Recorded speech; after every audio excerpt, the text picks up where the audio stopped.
Yeah, I didn't have my reading glasses on. I didn't know who that group was, but my instincts when I first saw that video is that I come from a community torn every day by systemic representation of um, systemic representations and imageries of violence in our community.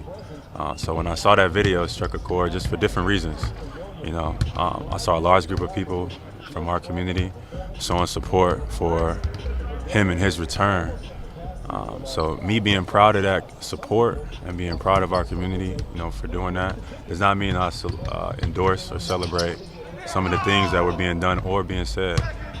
Like in my community, we just lost one of our icons and one of my neighborhood heroes in Takeoff from issues that I think stem from representations of, violence in our communities. So my instincts when I saw that was I didn't notice which group it was. I just noticed the support, and that's what I commented on. And I reemphasized I don't think that everything that is said or being done is something that I endorse or represent. But in the future, when I'm a father, I'm not yet.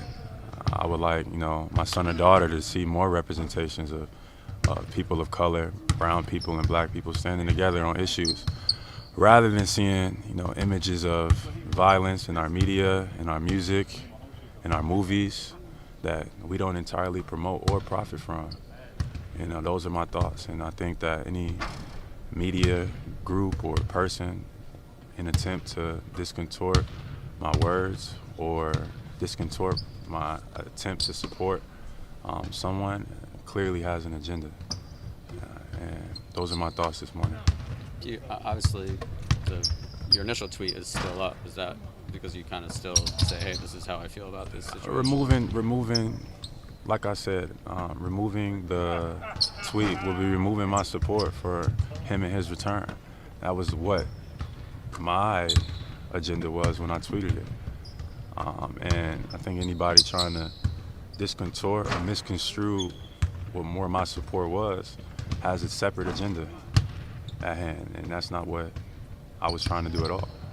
Do you understand? Like, this group has been identified by the Anti-Defamation League as homophobic, racist. Like I and said, I didn't know anti-Semitic. which group was Okay. outside or who was out there representing. The only thing that I saw was that it was a large group of people from our community that I was supporting, you know, Kyrie and his return to the game, to the NBA. And in our society, we don't see a lot of representations of that. We see representations of, violence through media and et cetera. So to see a large group of people in support of that, I don't think anything was wrong with showing support to that. And everything that by supporting that does not mean I endorse everything that is being said or done. Okay, just kind of what kind of contact and conversations have you had with Kyrie throughout this? I've been in contact, as a union member, as a former teammate, just to show support through the situation that he's been going through, being exiled from the game. Of course, emotionally, it's a lot on our league, but it's a lot on, everyone who's a fan of this game. Kyrie has contributed in a lot of ways to the game of basketball, so for him to be able to come back and be on the floor last night, I thought was something to celebrate.